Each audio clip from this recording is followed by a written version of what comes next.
ایک گاؤں میں باپ، اس کے 3 بیٹے اور بیٹی رہا کرتے تھے۔ باپ کو اپنے تینوں بیٹوں سے بہت پیار تھا، لیکن وہ اپنی بیٹی سے پیار نہیں کرتا تھا کیونکہ اسے وہ بوجھ سمجھتا تھا۔ وہ کہتا تھا کہ بیٹے باپ کا سہارا ہوتے ہیں، لیکن بیٹیاں باپ کے لیے مصیبت ہوتی ہیں۔ اس نے اپنے تینوں بیٹوں کو پڑھایا لکھایا، لیکن اپنی بیٹی کو نہ اسکول کی تعلیم دلائی اور نہ دین کی تعلیم دلائی۔ اس لڑکی کو قرآن پڑھنے کا بہت شوق تھا۔ اس نے اپنے باپ سے کہا وہ قرآن پڑھنے مدرسے جانا چاہتی ہے، لیکن اس کے باپ نے کہا کہ ہمارے خاندان میں لڑکیاں گھر سے باہر نہیں جاتیں۔ وہ لڑکی سارا دن اپنے گھر کا کام کرتی تھی اور سوچتی تھی کہ کیا ایک لڑکی کی زندگی ایسی ہوتی ہے، لیکن اس کے باوجود وہ اپنے گھر والوں کا بہت خیال رکھتی تھی۔ یوں ہی سال گزرتے رہے۔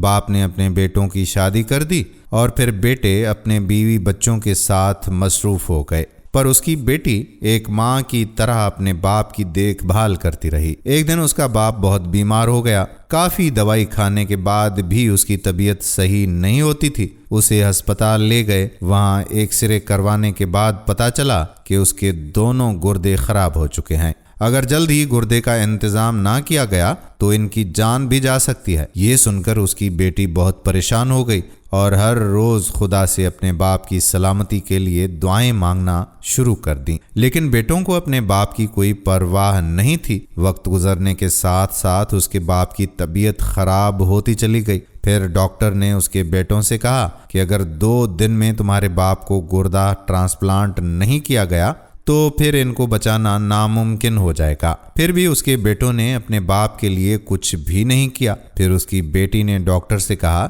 کہ میرا گردہ میرے باپ کو دے دو، لیکن اسے بچا لو۔ تو ڈاکٹر نے اس کی بیٹی کا گردہ اس کے باپ کو دے دیا اور اس کی جان اس طرح سے بچا لی۔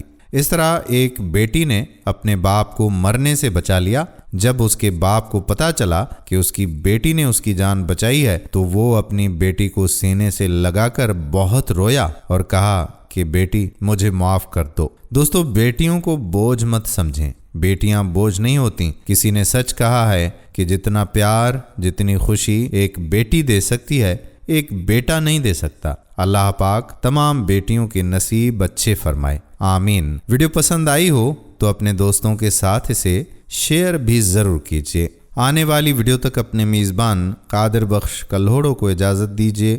فی امان اللہ۔